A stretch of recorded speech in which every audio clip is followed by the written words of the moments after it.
Assalamualaikum warahmatullahi wabarakatuh. Kami dari kelompok 5 akan mempresentasikan tentang diabetic foot infection.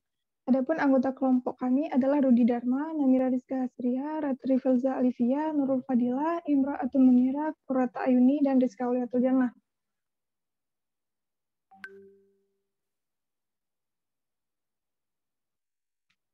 Nah, untuk materi yang akan kami sampaikan meliputi definisi dan epidemiologi yang akan saya sampaikan, patofisiologi, tanda dan gejala yang akan disampaikan oleh Qurrata Ayuni, referensi panduan atau guideline penata laksanaan penyakit oleh Ratri, penata laksanaan secara non-farmakologi oleh Rizka, penata laksanaan secara farmakologi oleh Rudi, monitoring efek samping obat oleh Imra, edukasi pasien mengenai obat yang diterimanya oleh Nurul Fadilah.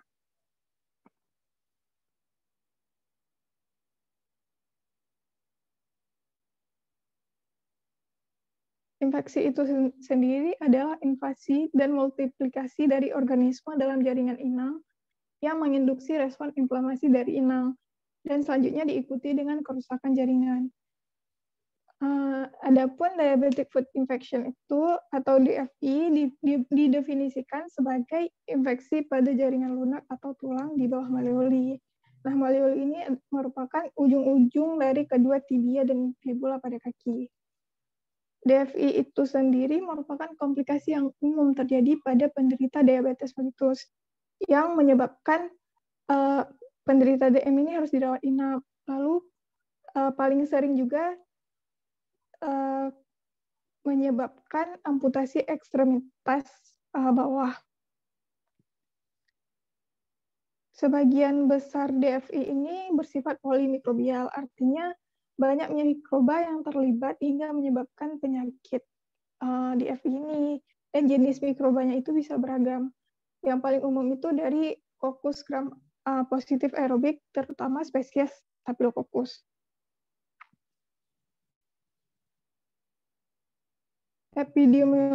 Epidemiologinya itu kalau secara global dia itu penyebab utama infeksi tulang dan jaringan lunak pada pasien diabetes. Lalu insidennya itu sama seperti diabetes, bisa terjadi pada berbagai kelompok etnis. Dan paling sering itu menyerang pasien lansia. Lalu prevalensi kejadian DFI ini tidak berbeda signifikan antara yang berjenis kelamin perempuan dengan yang berjenis kelamin laki-laki. Dan kematian yang disebabkan oleh DFI ini tidak umum terjadi, kecuali pada keadaan-keadaan tertentu. Dan resiko kematiannya itu tinggi pada pasien dengan osteomyelitis atau infeksi tulang yang kronis, atau mereka yang memiliki nekrosis akut pada infeksi jaringan lunak. Ada sebuah studi dari Linar dan kawan-kawan menunjukkan bahwa pada pasien dengan DFI, risiko kematiannya bisa meningkat pada dua kelompok, yaitu mereka yang menjalani hemodialisis dan mereka yang sudah lanjut usia. Sekian dari saya, selanjutnya dilanjutkan oleh teman saya. Terima kasih. Baik, nama saya Qurrata Ayuni. Saya akan menjelaskan tentang patofisiologi dari diabetic foot infection ini. Jadi kalau misalnya kita lihat berdasarkan literatur di samping, yaitu dari Habizal dan Wukichi pada tahun 2012, itu disebutkan ada beberapa faktor penyebab dari diabetic foot infection ini. Apa aja, yaitu ada neuropati, vaskulopati, dan imunopati.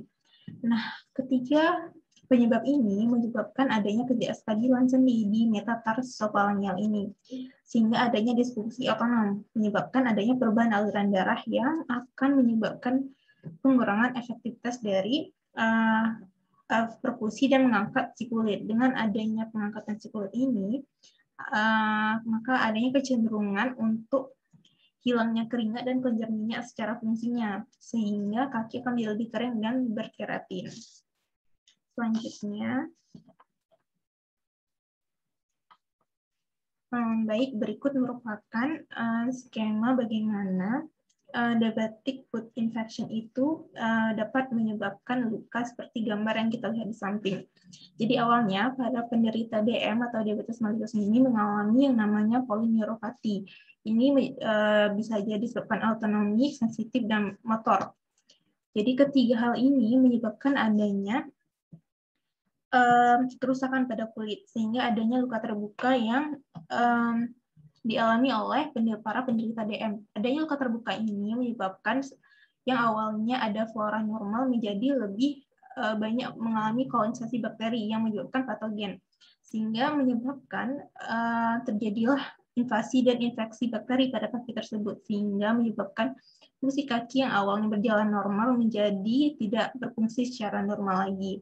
Nah, iskemi jaringan kaki itu berkaitan dengan penyakit arteri perifer secara umum yang ditemukan pada penderita infeksi kaki diabetik ini. Selanjutnya yaitu ada tanda dan gejala dari diabetic foot infection ini. Yang pertama, tandanya itu bisa ditandai dengan adanya demam, menggigil disertai dengan dua tanda lokal inflamasi, yaitu ada eritema, kalor, nyeri, edema, dan sekret purulen. Nah, tanda lainnya itu bisa dilihat adanya jaringan nefrosis, granulasi, dan sekret non-purulen. Adanya bau busuk dan luka yang gagal sembuh dengan perawatan adekuat. Ada pun tanda lainnya secara laboratorium, yaitu kadar LED atau kadar laju endap dari darah ini yang cukup tinggi, yaitu lebih besar dari 70 mm per jam, sehingga menunjukkan dari kemungkinan osteomyelitis atau infeksi pada tulang yang menyertai infeksi kaki penderita diabetik ini. Terima kasih.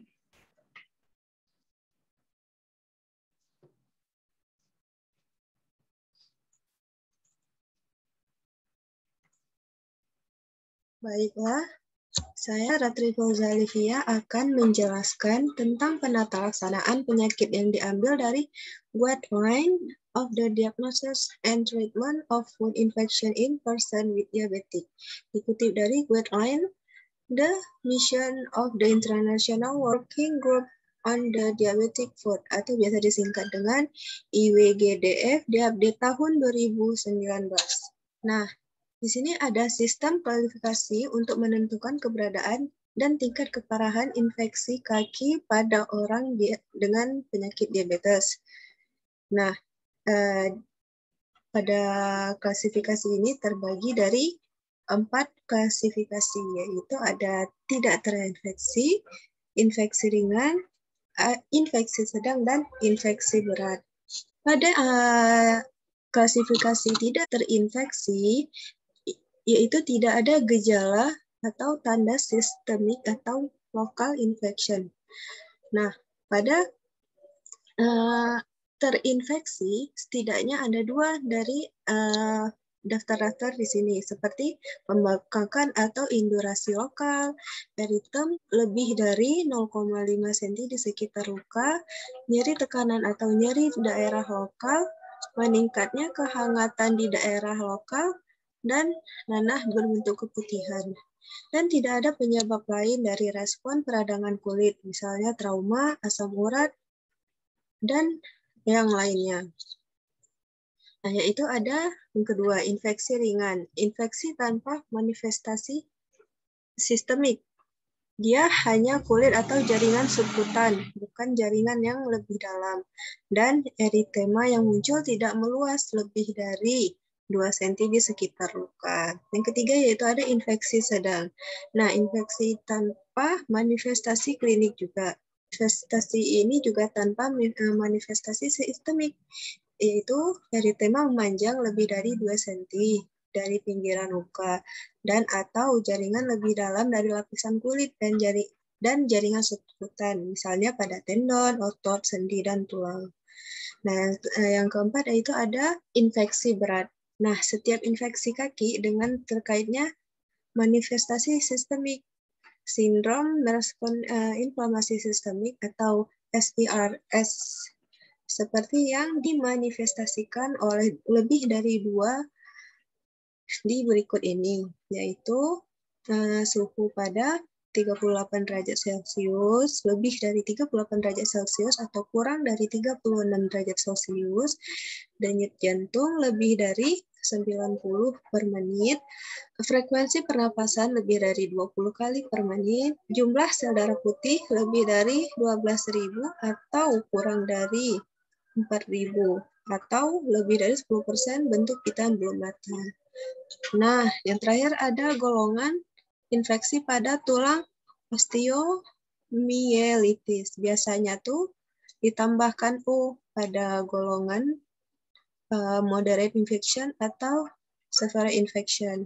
Nah, jika osteomyelitis ditunjukkan tanpa adanya lebih dari 2 gejala dari inflamasi lokal atau sistemik, misalnya klasifikasi kaki sebagai grade 3O. Jika kurang dari 2 kriteria SIRS, atau grade 4O jika lebih dari 2 kriteria SIRS. Selanjutnya yaitu ada karakteristik yang menunjukkan infeksi kaki diabetik yang lebih serius dan indikasi potensi untuk rawat inap. Yang A yaitu ditemukan temuan yang menunjukkan infeksi kaki diabetik yang lebih serius. Yang pertama itu terbagi dua, yaitu ada luka spesifik dan umum. Nah, untuk luka spesifik itu terbagi 3, yaitu ada yang luka itu menembus ke jaringan subkutan, misalnya fascia, tendon, otot, sendi, atau tulang selulitis. Yang kedua itu ada selulitis, luasnya biasa lebih dari 2 cm, jauh dari ulcerasi atau progresif cepat, termasuk limfangitis. Dan ketiga itu ada tanda dan gejala lokal, inflamasi atau indurasi berat, crepitus, bula, perubahan warna, nekrosis, atau gangren, dan lainnya. Kedua yaitu ini umum. Umum ini juga terbagi lagi jadi 5 bagian. Nah, yang pertama yaitu ada presentasi, onset akut atau membentuk atau progresif cepat. Yang kedua itu ada tanda-tanda sistemik. Nah, ini biasanya ditandai dengan demam, menggigil, hipotensi, kebingungan, dan penurunan volume. Nah, yaitu kemudian ada tes laboratorium. Nah, ini biasanya leukositosis, protein C reaktif yang sangat tinggi, atau sedimentasi eritrosit, hiperglikemia berat atau memburuk, asidosis, azotemia baru atau memburuk, dan kelainan elektrolit. Kemudian ada fitur yang rumit. Nah, adanya benda asing secara tidak sengaja atau melalui pembedahan, tusukan luka, abses dalam, insufiensi arteri atau vena, limfedema, penyakit atau pengobatan imunosupresif, cedera ginjal akut. Nah, yang terakhir itu adalah pengobatan yang gagal, pengembangan sementara pada antibiotik yang sesuai, dan terapi yang mendukung. Nah, yang B ini adalah beberapa faktor yang menyarankan rawat inap mungkin diperlukan, seperti infeksi berat, ketidakstabilan metabolik atau hemodinamik, terapi intravena diperlukan, dan tidak tersedia atau sesuai sebagai pasien rawat jalan. Diperlukan tes diagnosis yang tidak tersedia sebagai pasien rawat jalan. Adanya iskemia di kaki. Adanya produser bedah lebih diperlukan. Produser bedah bisa diperlukan, kegagalan dalam manajemen pasien rawat jalan, pasien tidak mampu atau tidak mau mematuhi pengobatan berbasis rawat jalan, kebutuhan akan perubahan balutan yang lebih kompleks daripada yang dapat diberikan oleh pasien atau pengasuh, perlu observasi yang cermat dan terus-menerus. Nah, di sini ada fitur karakteristik osteomyelitis kaki diabetik pada foto rentgen. Biasanya fitur radiografi baru atau yang berkembang pada radiografi serial, termasuk hilangnya korteks tulang dengan erosi atau demineralisasi tulang, hilangnya vokal pola, trabekula atau radiolucent sumsum tulang, reaksi atau elevasi periostal, dan sklerosis tulang dengan atau tanpa erosi.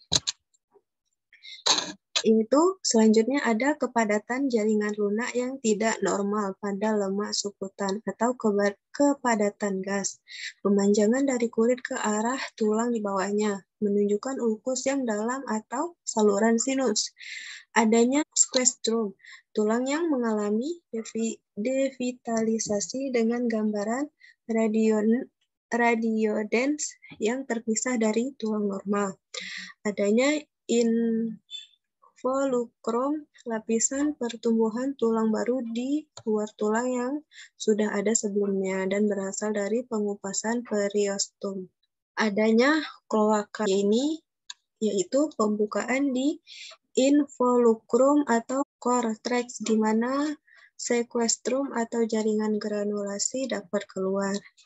Nah, terdapat catatan beberapa gambaran, misalnya sequestrum, involucrum, dan kloaka lebih jarang terlihat pada osteomielitis kaki dibandingkan pada pasien yang lebih muda dengan osteomielitis tulang yang lebih besar. Nih, biasanya terjadi berjarak beberapa minggu. Nah, di sini ada treatment, yaitu jika orang dengan penyakit diabetes diduga dengan infeksi kaki, hal yang pertama dilakukan yaitu ada kaji dulu pasiennya. Nah, apa yang dikaji yaitu neuropati atau penyakit arteri kaki. Adanya komorbiditas medis atau psikososial, optimalkan status glikemik dan metabolisme, pesan tes laboratorium lain yang sesuai. Setelah itu baru dikaji lukanya. Nah, dibersihkan dulu dan diperiksa lukanya. Apakah nanah atau ada tanda-tanda peradangan? Tentukan apa perlu dikonsultasi pembedahan. Kemudian dapat dispesimenkan untuk kultur dan pertimbangkan untuk mendapatkan radiografi polos. Nah, kemudian jika terinfeksi secara klinis, diklasifikasikan tingkat keparahan infeksi. Nah, ada 2 tingkat keparahan, infeksi ringan atau sedang, dan infeksi parah atau berat. Nah, pada infeksi ringan, ini dikaji dulu juga di kebutuhan dan perawat inap. Tinjau data mikrobiologis yang tersedia atau untuk operasi jika diperlukan. Pilih regimen antibiotik awal, mempertimbangkan karakteristik luka pada pasien. Pilih perawatan luka yang sesuai, misalnya debridement, pressing, offloading. Jika dirawat sebagai rawat jalan, atur kunjungan ulang dan konsultasi. Apa yang terjadi misal tidak masuk rumah sakit, ini dinilai kembali dalam 2-7 hari atau lebih awal jika situasi memburuk. Jika meningkat, nah ada pertimbangan regimen antibiotik, beralih ke agen oral, spektrum ke lebih sempit, yang kurang toksik dan lebih murah. Dinilai kembali setiap minggu sampai infeksinya sembuh. Jika mengalami peningkatan, maka jadwalkan tindak lanjut pertama dalam 30 hari, diedukasi terhadap pasien dan tidak lanjut reguler. Nah, apa yang terjadi jika setelah dinilai kembali setiap minggu memburuk, itu akan terjadi hal yang tidak diinginkan. Lalu apa yang harus dilakukan yaitu kaji ulang. Perlunya pembedahan pertimbangan abses dalam osteomielitis.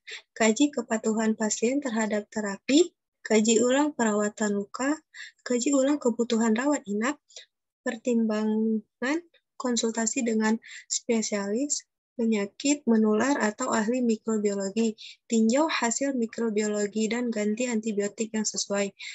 Pertimbangan penanggulan spesimen yang optimal. Nah, setelah tadi misal dia masuk rumah sakit, nah ini akan lari juga ke namanya infeksi parah. Nah, di sini baru kita bahas.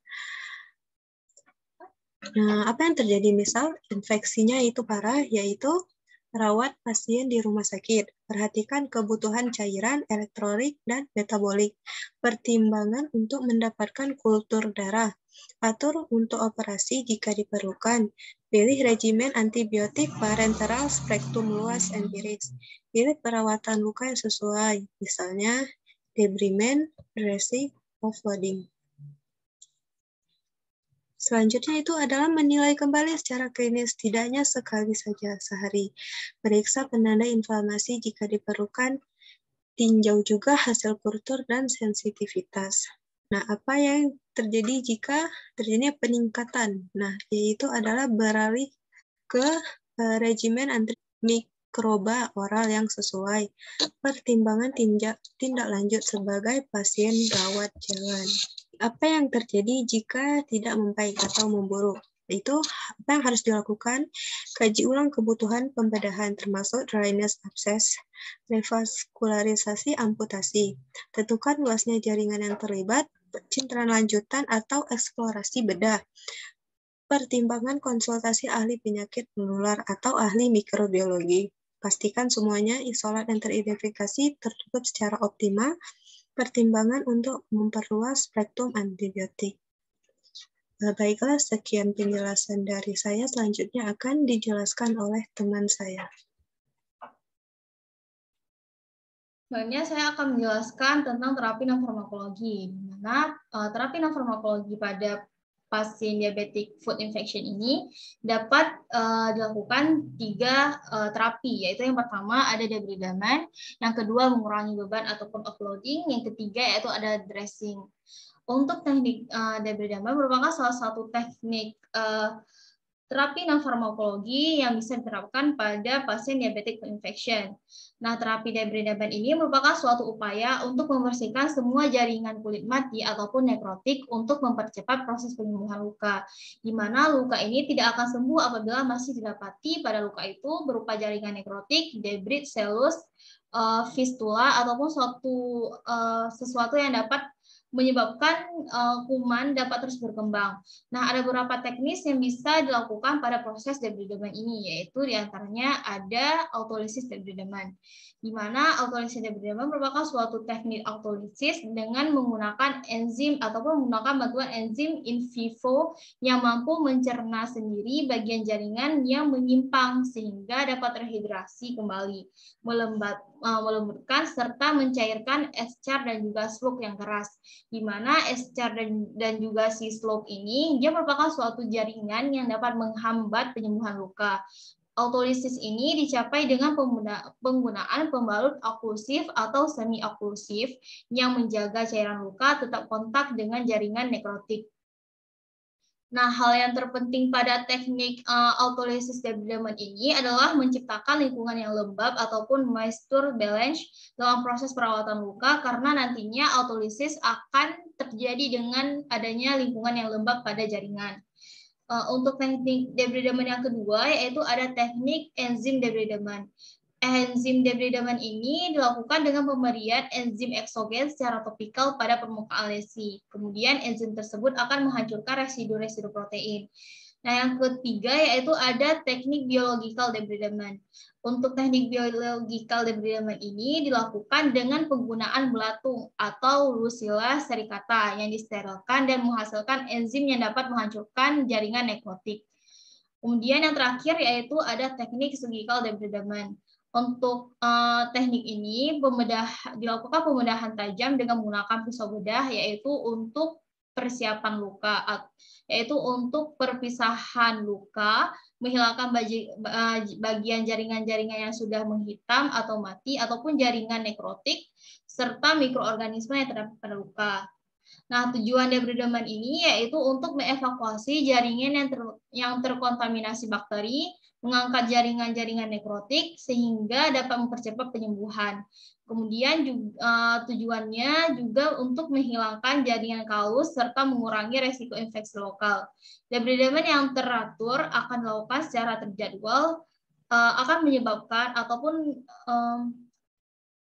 akan merangsang terbentuknya jaringan granulasi sehat sehingga dapat mempercepat proses penyembuhan luka. Nah, setelah dilakukan debridement, luka harus diirigasi dengan larutan garam fisiologi atau pembersih lainnya dan dilakukan dressing atau pengopresan. Untuk terapi non-farmakologi yang kedua yaitu mengurangi beban offloading, yaitu di mana mengurangi atau menghilangkan tekanan pada kaki penderita diabetik foot infection merupakan bagian penting dalam perawatan luka, di mana pada permukaan plantar kaki penderita DM mudah untuk mengalami luka dan luka menjadi sulit sembuh akibat tekanan beban tubuh maupun iritasi kronis.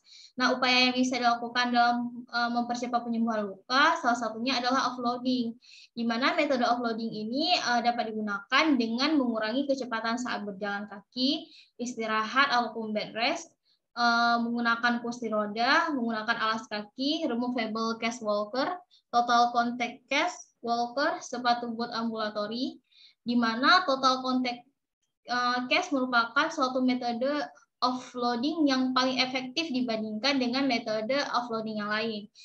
TTC ataupun total contact cast dirancang mengikuti bentuk kaki dan tungkai dan dirancang agar tekanan plantar kaki terdistribusi secara merata. Telapak kaki bagian tengah diganjal dengan karet sehingga memberikan permukaan rata dengan terapi kaki dengan telapak kaki sisi depan dan belakang. Yang ketiga yaitu ada terapi non-farmakologi berupa dressing. Tindakan dressing merupakan salah satu komponen penting dalam mempercepat penyembuhan lesi. Prinsip dressing ini merupakan bagaimana untuk menciptakan suasana dalam keadaan lembab sehingga dapat meminimalisasi trauma dan risiko operasi. Pilihan dari dressing harus didasarkan pada ukuran, kedalaman, dan juga sifat ulkus. Nah, misalnya seperti ulkusnya itu bersifat kering, eksudatif, dan juga purulens. Kemudian ada beberapa jenis dressing yang sering dipakai dalam perawatan luka seperti hidrokoloid, hidrogel, kalsium alginat, foam, kompres, antimikroba, dan lainnya. Nah, berikut pada slide terdapat beberapa dressing yang bisa digunakan, seperti misalnya pada kasa salin yang terus dibasahi, yaitu digunakan untuk luka yang bersifat kering ataupun nekrotik luka. Kemudian ada juga dressing hidrogel yang digunakan untuk luka kering atau nekrotik dan untuk memfasilitasi autolisis. Kemudian ada juga dressing film, yaitu yang digunakan untuk oklusif dan juga semi-oklusif untuk melembabkan luka kering, yang bertujuan untuk melembabkan luka kering. Kemudian ada juga dressing alginat yang digunakan untuk mengeringkan luka eksudatif, dan dressing hidrokoloid untuk menyerap eksudatif dan memfasilitasi autolisis. Dan terakhir yaitu ada dressing busa yang berfungsi untuk luka eksudatif. Cukup sekian dari saya. Selanjutnya akan dilanjutkan oleh Rudi Dharma.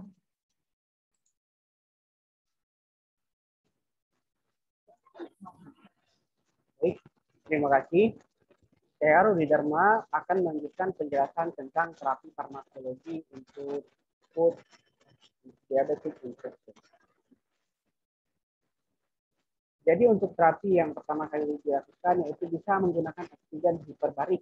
Terapi hiperbarik adalah metode pengobatan yang dilakukan dengan menghirup oksigen murni dalam ruang bertekanan udara tinggi. Tujuannya adalah untuk meningkatkan kadar oksigen dalam darah, plasma, dan jaringan. Pada dasarnya, menghirup oksigen dalam ruangan dengan tekanan udara tinggi akan merangsang pembentukan sel-sel dan jaringan baru dalam tubuh lebih cepat. Indikasi dari oksigen hiperbarik ini ada beberapa. Yang pertama, mempercepat proses penyembuhan luka. Kedua, membunuh bakteri lebih kuat dan lebih luas, meningkatkan fungsi sel darah putih, telah dilakukan lebih dari 30 tahun dan terbukti efektif secara klinis. Membantu proses regenerasi tulang, mempercepat pembentukan tulang baru, mempercepat penyembuhan luka patah tulang, mengurangi edema atau pembengkakan. Selanjutnya, ini adalah tabel empirical antibiotik guideline. yang digunakan untuk diabetic foot infection. Yang dimana untuk diabetic foot infection ini digunakan antibiotik berdasarkan ringan atau beratnya infeksi yang dialami oleh pasien. Yang dimana untuk jenis antibiotik NALP untuk penyakit infeksi yang ringan digunakan flucloxacillin dengan dosis 1 gram yang digunakan secara oral. Untuk infeksi sedang digunakan flucloxacillin 1 gram yang digunakan oral atau 2 gram secara intravena. Kemudian juga ditambahkan dengan metronidazole 400 mg secara oral. Untuk berat ya digunakan flucloxacillin juga dengan dosis 2 gram secara intravena. Kemudian ditambah clindamycin 600 mg secara intravena. Kemudian juga bisa ditambahkan gentamicin secara intravena maksimal 4 hari atau aztreonam 2 gram secara intravena. Juga bisa ditambahkan metronidazole 400 mg secara oral atau 500 mg secara intravena. Untuk osteomielitis atau akut, untuk obat diabetic foot infection ini bisa digunakan flucloxacillin 2 gram secara intravena ya. Kemudian ditambah clindamycin 600 mg secara oral. Kemudian ditambah gentamicin intravena maksimal 4 hari atau aztreonam 2 gram secara intravena. Juga boleh digunakan ciprofloxacin 750 mg secara oral. Sedangkan untuk tidak akut dapat digunakan clindamycin 600 mg secara oral dan ciprofloxacin 750 mg secara oral. Kemudian untuk non antibiotik yang bisa digunakan untuk terapi foot infeksi, yaitu untuk infeksi yang ringan ya bisa digunakan doxycycline 100 mg per oral atau clindamycin 450 mg juga digunakan secara oral. Untuk sedangnya sendiri infeksinya digunakan clindamycin 600 mg secara oral atau 600 mg secara intravena. Juga bisa digunakan coamoxiclav 625 mg secara oral atau 1,2 gram secara intravena. Juga untuk penisilin alergi di jenis infeksi ringan tidak digunakan atau tidak direkomendasikan, tetapi untuk jenis infeksi sedang digunakan clindamycin 600 mg secara oral dan 600 mg secara intravena. Untuk jenis infeksi yang berat ya digunakan piperacillin atau Tacobactam 4,5 gram secara intravena ditambah dengan clindamycin 600 mg secara intravena. Untuk penisilin alerginya, ketika penisilin alergi ya, ketika pasien alergi terhadap penisilin dapat digunakan vancomycin secara intravena, clindamycin 600 mg intravena ditambah gentamicin maksimal 4 hari atau aztreonam 2 gram secara intravena ditambah dengan metronidazole 400 mg atau 500 mg secara intravena. Untuk osteomielitis untuk akut sendiri digunakan vancomycin intravena, clindamycin 600 mg secara oral, gentamicin intravena maksimal 4 hari atau aztreonam 2 gram secara intravena atau juga bisa digunakan ciprofloxacin ya, ciprofloxacin 750 mg secara oral. Untuk yang non akut bisa digunakan clindamycin 600 mg secara oral ditambah dengan ciprofloxacin 750 mg secara oral. Untuk durasi sendiri untuk infeksi secara ringan bisa digunakan sebanyak 7 hari. Kemudian untuk yang sedang digunakan 7 hari termasuk intravena oral ya di dalamnya. Kemudian untuk berat 7 sampai 10 hari itu untuk intravena dan oral. Kemudian 14 hari untuk intravena terapi. Kemudian untuk osteomielitis bisa digunakan obat yang di atas 6 sampai 12 minggu ya, 12 minggu terapi.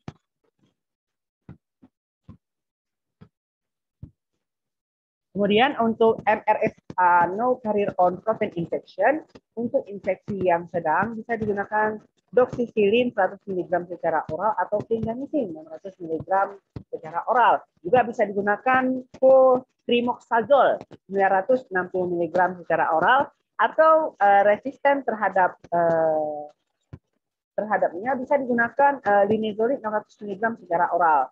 Untuk indikasi infeksi sedang bisa digunakan vancomycin intravena, clindamycin 600 mg intravena, trimoxazole 960 mg secara intravena, dan linezolid sebanyak 600 mg secara intravena juga. Kemudian untuk beratnya, jika infeksinya berat, bisa digunakan vancomycin intravena ditambah dengan clindamycin 600 mg secara intravena. Kemudian untuk akut sendiri bisa digunakan vancomycin intravena ditambah dengan rifampicin 450 mg secara oral atau sodium fusidat 500 mg secara oral. Nah, kemudian untuk non akut dilakukan kombinasi terapi ya di antara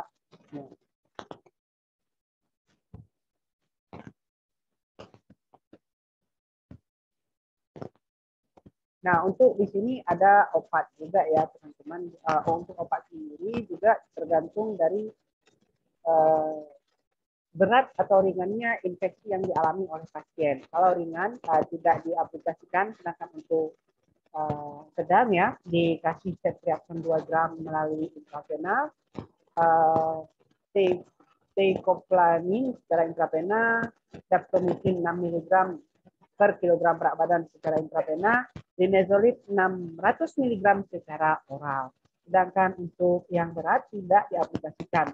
Sedangkan untuk osteomyelitis digunakan ceftriaxone 2 gram secara intravena, teicoplanin sebanyak tidak disebutkan dosisnya, tapi digunakan secara intravena.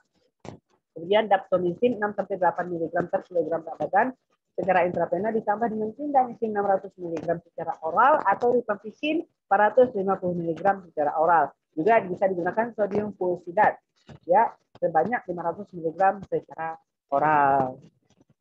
Baik, mungkin itu saja yang bisa saya sampaikan untuk terapi farmakologi yang bisa kita terapkan di diabetic foot infection, di mana untuk guideline yang saya ambil yaitu dari diabetic foot infection antibiotic therapy and good practice recommendation, yaitu International Journal of Clinical Practice, yang mana dikeluarkan pada tahun 2017. Mungkin itu saja yang dapat saya sampaikan di terapi farmakologi. Selanjutnya akan dijelaskan oleh teman saya. Terima kasih.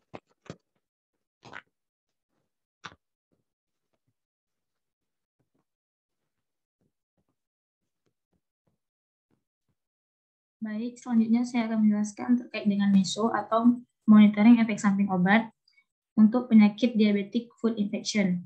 Yang pertama itu ada antibiotik, di mana ada beberapa kategori ringan, sedang, dan berat. Untuk yang ringan itu pemilihan obatnya ada fluoxacillin oral.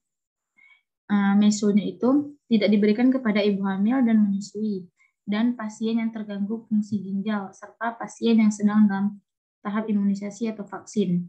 Sedangkan untuk kriteria sedang, itu yang jadi pilihannya metronidazole. Efek yang biasa terjadi adalah mual, muntah, diare, sakit kepala, dan terdapat efek samping urin menjadi menghitam. Efek tersebut akan hilang apabila obat dihentikan. Jika merasakan adanya gangguan selama mengkonsumsi obat ini, disarankan untuk memberitahukan kepada dokter sebelum menyebabkan masalah yang serius. Kemudian untuk kriteria berat itu menggunakan clindamycin dan gentamicin. Clindamycin tidak terdapat efek samping yang signifikan, namun jika terjadi diare lebih dari 2 hari, maka disarankan untuk berhenti mengkonsumsi obat tersebut. Kemudian ada gentamicin, dapat berinteraksi dengan beberapa jenis obat seperti warfarin, indomethacin, penindion, asam etakrilat, cefalosporin, dan lain sebagainya. Sehingga peresepan terhadap gentamicin sangat harus diperhatikan. Tidak boleh diberikan kepada pasien yang memiliki riwayat ginjal berat dikarenakan obat ini disekresikan melalui ginjal, dan juga tidak disarankan untuk pasien dengan riwayat penyakit hati.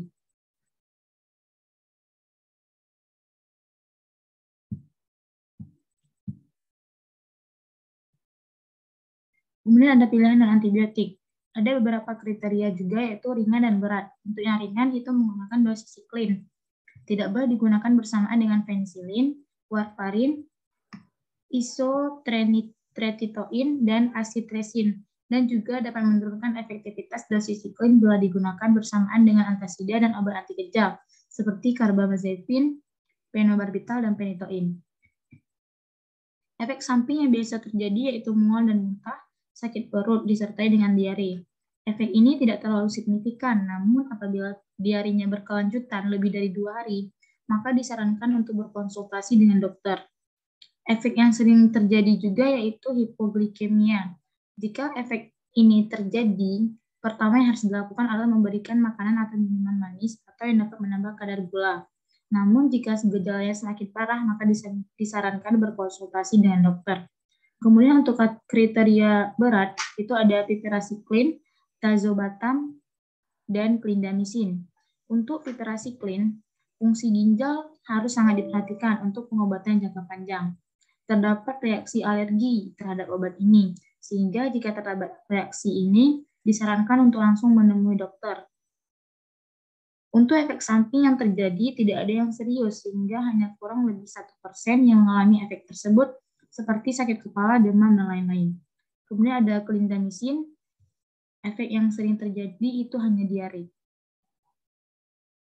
Kemudian bagi pasien yang alergi penicillin, untuk kriteria beratnya bisa digunakan vancomycin dan clindamycin.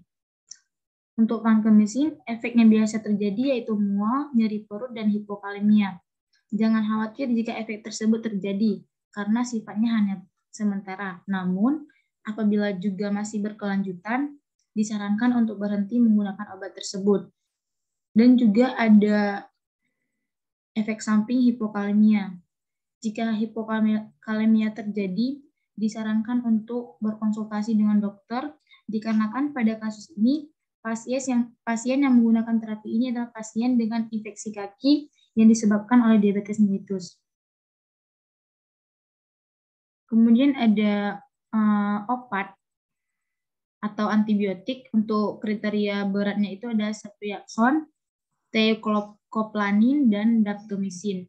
Untuk tiocoplanin disarankan untuk digunakan dengan hati-hati pada pasien dengan disfungsi ginjal yang telah ada dan diawasi fungsi ginjal dan pendengarannya jika diberikan untuk terapi jangka panjang. Dan juga disarankan untuk melakukan pengawasan CBC dan LFTS secara berkala. Untuk daptomycin, efek yang sering terjadi adalah insomnia, hipertensi, nyeri dada, dan edem atau pembengkakan. Untuk hipertensi yang harus dimonitoring adalah pasien harus memeriksakan tekanan darahnya terlebih dahulu sebelum mengkonsumsi obat ini. Kemudian dibandingkan dengan pemeriksaan tekanan darah setelah mengkonsumsi obat ini. Apabila terdapat perubahan yang signifikan, maka harus segera berkonsultasi dengan dokter untuk diganti dengan obat lain atau pilihan dengan menurunkan dosis atau menghentikan pemakaian. Efek samping yang memungkinkan terjadi yaitu efek pada otot. Beritahu dokter atau perawat jika mengalami gejala pada otot seperti nyeri, nyeri tekan, kram, atau kelemahan. Dan juga apabila mengalami sensasi tidak normal pada kaki atau tangan selama perawatan, misalnya mati rasa, kesemutan, atau rasa terbakar atau nyeri. Kemungkinan terjadi gangguan neuropati perifer. Peradangan usus atau kolistis sehingga terjadi diare, segera konsultasikan dengan dokter. Apabila terdapat diare yang mengandung lendir berdarah, dan juga jika terjadi batuk dan kesulitan bernapas.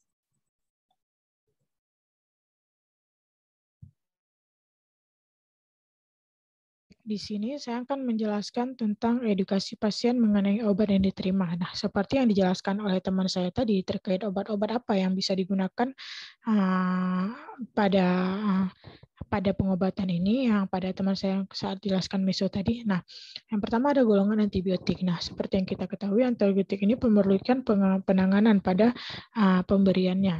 Nah, di sini poin pertama ada sebelum menggunakan antibiotik beritahu dulu dokter atau apoteker jika ada alergi terhadap obat tersebut. Nah, kita di sini sebagai apoteker penting bagi kita menanyakan kepada pasien apakah pasien memiliki alergi atau tidak dalam terhadap obat-obat yang diberikan, terkhususnya antibiotik ini.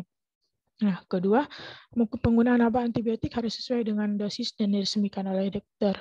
Nah, maka dari itu, maksudnya adalah kita selaku apoteker menegaskan kembali kepada pasien bahwasannya ibu, bapak untuk dapat ini dikonsumsi sesuai dengan yang dianjurkan. Itu.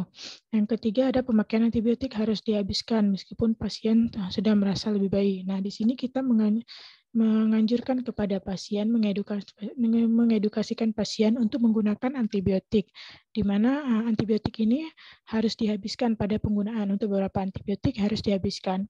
Nah, kemudian pada yang keempat ada penggunaan antibiotik pasien diharapkan dapat mematuhi waktu dalam mengkonsumsi dan ketepatan waktu dikonsumsi.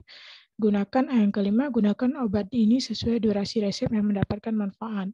Nah, maksudnya di sini ialah jika memang pasien diharapkan dapat mematuhi waktu-waktu ketepatan waktu dalam mengkonsumsinya. Misalnya katakanlah pasien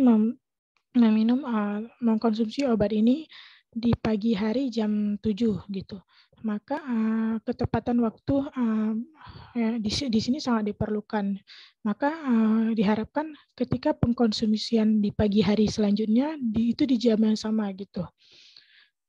Kemudian gunakan obat ini sesuai durasi resep untuk mendapatkan manfaatnya. Maka maksudnya ialah kita menyarankan kepada pasien seperti yang saya katakan lagi saat di awalnya, yaitu menyarankan ke pasien untuk dapat mengkonsumsi obat ini sesuai durasi di mana resep itu. Misalnya katakanlah 3 kali sehari, maka pasien mengkonsumsinya juga dengan 3 kali sehari.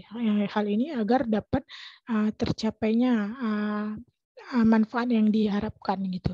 Kemudian penyimpanan obat antibiotik ini harus di tempat yang kering dan terhindar dari sinar matahari langsung dan jauh dari jangkauan anak-anak. Nah, penting sekali untuk kita mengedukasikan ke pasien bahwa obat antibiotik ini jangan ditaruh di tempat-tempat yang terkena langsung dengan sinar matahari dan diusahakan agar terjauh dari jangkauan anak-anak, hewan peliharaan, dan hal-hal yang dapat beresiko akan obat-obat antibiotik ini.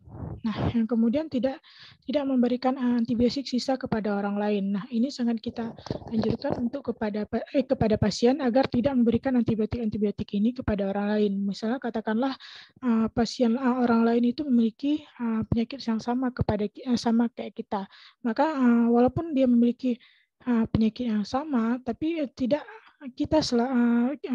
pasien diharapkan tidak memberikan antibiotik itu kepada orang tersebut, karena apalagi di sini diberikan antibiotik sisa. Nah, seperti yang kita tahu antibiotik itu kan ada beberapa antibiotik harus diminum dengan dihabiskan gitu. Kemudian ada antibiotik tidak boleh dibuang sembarangan. Antibiotik dan obat-obat lain untuk pemusnahannya tidak boleh dibuang sembarangan. Dia memiliki hal-hal yang harus diperhatikan pada saat pemusnahannya. Jika memang dia sirup, maka dikeluarkan dari botolnya. Nah, habis itu jangan menyiram obat-obatan ke dalam toilet atau ke saluran pembuangan. Hal ini agar tidak menimbulkan reaksi-reaksi yang tidak diinginkan pada misalnya katakanlah ledakan atau seperti apa. Kecuali memang dokter menyarankan hal tersebut. Nah, kemudian jika ingin memusnahkan obat ini, hilangkan label pada wadah kemasan atau dihancurkan. Nah, ini penting kali untuk kita mengedukasikan kepada pasien bahwa pada saat pemusnahan obat ini diharapkan kepada pasien dapat menghilangkan atau menghancurkan obat dan wadah tersebut. Nah, kemudian untuk obat-obat non-antibiotik, nah di sini seperti yang saya katakan sebelumnya ada doxycycline. Nah, doxycycline di sini dia adapun edukasi yang dapat kita berikan ini obat ini yaitu pertama obat ini bekerja dengan kita memberi pemahaman kepada pasien bahwasannya obat ini bekerja dengan mengurangi peradangan di kulit. Maka gunakan obat ini hanya seperti yang ditentukan oleh dokter. Nah, kemudian obat ini paling baik diminum saat perut kosong, setidaknya 1 jam atau sebelum jam sebelum atau 2 jam setelah makan. Nah, ini perlu kita edukasikan kepada pasien bahwasannya ada beberapa pasien mungkin tidak tahu akan hal ini sehingga dia mengkonsumsi obat itu saat perutnya terisi atau setelah makan gitu. Nah, untuk obat-obat seperti ini perlu edukasi yang terkait jam minumnya. Kemudian jangan menghancurkan atau mengunyah kapsulnya. Kemudian ini perlu kita edukasikan juga kepada pasien. Kemudian mengedukasikan kepada pasien untuk meminum obat ini dengan segelas air penuh. Kemudian kita edukasikan juga kepada pasien setelah meminum obat ini jangan berbaring selama 10 menit gitu. Kemudian edukasikan juga kepada pasien untuk meminum obat ini 2 hingga 3 jam sebelum atau sesudah mengkonsumsi produk apapun yang mengandung aluminium, kalsium, zat besi, magnesium, seng, atau bismut. Nah, ini contohnya kayak makan-makan produk-produk ini misalnya kayak mengandung kayak termasuk antasida, larutan didanosin, quinapril, vitamin atau mineral, atau produk-produk susu kayak susu, yogurt gitu kan. Nah, atau jus juga yang memperkaya kalsium. Hal ini untuk menghindari kejadian-kejadian yang tidak diinginkan. Atau bisa jadi kayak kadar dari obat tersebut, kurangnya kadar dari obat tersebut. Nah, kemudian untuk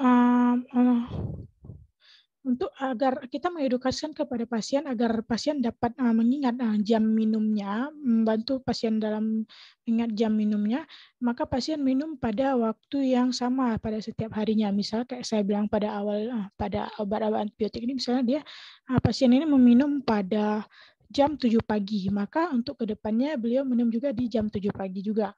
Nah, kemudian jangan melewatkan dosis atau minum obat ini lebih dari yang ditentukan. Nah, ini perlu sekali kita edukasikan kepada pasien. Banyak sekali kesalahan-kesalahan atau pada saat minumnya. Misal kayak merasa bahwa dosisnya ini terlalu sedikit nih, atau bagaimana. Jadi sehingga melebihkan gitu dosisnya. Nah, ini penting sekali kita untuk mengarahkan kepada pasien. Kemudian kita mengedukasikan kepada pasien bahwa jika memang nanti kondisinya tidak membaik, maka pasien diwajibkan atau diharapkan dapat berkonsultasi segera kepada dokter. Gitu. Nah, selanjutnya untuk obat-obat alergi penisilin, misalnya kayak ada di sini vancomycin. Nah, untuk obat-obat ini dia bekerja dengan menyembuhkan infeksi, sehingga kita perlu mengedukasikan kepada pasien bahwa setiap dosisnya harus disuntikan perlahan selama minimal 1 jam. Kemudian kita edukasikan juga kepada pasien, yaitu sebelum menggunakan obat ini, pasien diharapkan memeriksa dulu produk ini secara visual, untuk yaitu berupa partikel atau apakah ada terjadinya perubahan partikelnya atau misalnya atau perubahan warnanya pada obat tersebut. Nah, jika memang ada, maka obat tersebut jangan digunakan kembali. Nah, kemudian edukasi lainnya adalah jika pasien menggunakan campuran beku, maka obat tersebut dicairkan dulu pada suhu kamar atau di lemari es sebelum digunakan. Nah, di sini kita mengarahkan pasien untuk tidak memanaskannya dengan api ataupun kayak microwave gitu. Nah, jangan Nah, setelah obat itu mencair, maka kocok dengan baik dan peras wadah untuk memeriksa kebocoran. Nah, setelah itu, jika memang ada bocor, maka larutan tersebut tidak digunakan. Dan jika memang atau tidak jika tidak ada bocor, maka larut tersebut tidak boleh dibekukan lagi. Kemudian ada jangan mengambil ekstrak dosis untuk memperbaiki dosis yang terlewat. Maksudnya gini, maksud dari sini atau kita mengedukasikan kepada SIOT, mungkin seringkali ke pasien lupa jam minum obat. Nah, terkadang pasien mendabelkan dosisnya. Misal katakanlah siang beliau tidak minum obat, maka di jam malamnya beliau meminumkan 2 kali dari dosis tersebut, dengan beranggapan bahwa dosis yang tadi belum minum sehingga diminumnya pas malam. Jadi pas malam itu minum 2 dosisnya, dua kali gitu. Nah, ini penting untuk kita mengarahkan pasien. Maka jika ini terjadi, maka dari itu kita sebagai farmasi atau apoteker membantu memberi saran kepada pasien jika memang untuk dalam membantu mengingat pasien seperti yang saya katakan pada slide pada obat-obat sebelumnya, yaitu dengan meminum obat-obat itu pada waktu yang sama di setiap harinya. Nah, kemudian jangan lewatkan dosis atau minimum obat yang lebih dari yang ditentukan seperti yang saya katakan tadi pada slide sebelumnya. Nah, kemudian mohon konsultasi pada dokter Anda untuk mendiskusikan perubahan dalam jadwal dosis Anda atau jadwal baru untuk memperbaiki dosis yang terlewat. Nah, ini maksudnya apa? Nah, tadi pada poin di atas yang ekstrak dosis karena memperbaiki dosis terlewat, di poin ini maksudnya jika memang terjadi atau beberapa kali lewat dosis dari penggunaan obat ini, maka pasien diharapkan dapat berkonsultasi kembali kepada dokter terkait bagaimana obat-obat yang dosis-dosis obat yang terlewatkan ini. Nah, kemudian beritahu dokter Anda jika kondisi Anda tidak membaik dan memburuk. Itu kita mengarahkan kepada pasien jika memang pada saat penggunaan ini tidak ada kemajuan, maka pasien diharapkan dapat kembali berkonsultasi kepada dokter terkait hal tersebut. Nah, kemudian jangan berikan obat Anda pada orang lain, bahkan jika Anda tahu mereka memiliki kondisi yang sama atau bahwa seperti mereka memiliki kondisi yang serupa. Seperti yang saya katakan pada slide sebelumnya, hal ini juga sama. Kemudian simpan obat pada tempat terluang, jauhkan dari panas cahaya langsung. Jangan membekukan obat kecuali diperlukan oleh brosur kemasan. Jauhkan obat-obat dari anak dan hewan peliharaan. Nah, ini juga sama seperti saya jelaskan pada sebelumnya. Nah, pada poin jangan membuka obat kecuali diperlukan, ini diharapkan kepada pasien untuk tidak menyimpannya di lemari es jika memang dokter tidak menyarankan hal tersebut. Nah, kemudian edukasi yang keempat terkait obat yang diterima yaitu berupa obat OPAT, di mana di sini contohnya adalah ceftriaxone. Nah, untuk obat ini kita memberikan edukasi bahwa obat ini bekerja untuk menyembuhkan infeksi, sehingga diharapkan pasien dapat mengkonsumsi banyak minuman atau mengkonsumsi banyak air putih saat menggunakan obat ini, kecuali memang dokter mengarahkan pasien itu sebaliknya atau mengurangi minum gitu misalnya. Nah, kemudian hindari pencampuran ceftriaxone dengan cairan IV yang mengandung kalsium. Nah, ini juga perlu kita kita beritahu kepada pasien untuk mengarahkan pasien akan hal tersebut. Kemudian periksa produk ini secara visual untuk partikel atau perubahan warna. Jika salah satunya ada, jangan gunakan cairan tersebut. Seperti yang saya jelaskan pada slide sebelumnya, penting untuk pasien melihat kembali kondisi dari obat yang diterimanya saat pada penggunaannya. Misalnya katakanlah hari ini obat tersebut masih sesuai dengan warnanya tidak berubah. Nah, untuk tapi tidak menjamin bahwa hari berikutnya akan sama hal tersebut. Maka penting bagi pasien sebelum meminum obat tersebut melihat dulu apakah ada terjadi perubahan warna atau partikelnya gitu. Jika memang ada, maka hentikan pemakaian tersebut. Kemudian jika Anda menggunakan larutan pracampuran beku, cairkan kantong pada suhu kamar atau di lemari es. Nah, jika memang seperti ini juga sama hal yang kayak seperti slide sebelumnya. Nah, kemudian jangan mengambil ekstrak dosis untuk memperbaiki dosis yang terlewatkan. Ini juga sama. Untuk membantu Anda mengingat, minumlah pada waktu yang sama setiap hari ini juga sama. Jangan melewatkan dosis atau minum obat atau lebih dari ditentukan. Ini juga sama. Mohon konsultasi pada dokter dan perubahan warna. Untuk hal-hal berikutnya itu juga sama. Setiap obatnya perlu pengenangan tersebut, di mana kita memberikan edukasi bahwa jika memang ada terjadi hal yang tidak diinginkan, maka diharapkan pasien dapat berkonsultasi atau menjumpai dokternya kembali. Kemudian ketepatan dari minum obat itu penting untuk kita memberikan arahan kepada pasien Bapak, Ibu, bahwasannya jika ini obat ini diminum jam sekian, nanti setelahnya nanti diminum jam sekian. Nah, diharapkan Bapak bisa tepat waktu minumnya, sehingga efek yang diinginkan nanti penyembuhannya juga tepat gitu, tepat dan cepat, dan sesuai dengan hal yang diinginkan. Nah, terkait penyimpanan juga kita arahkan.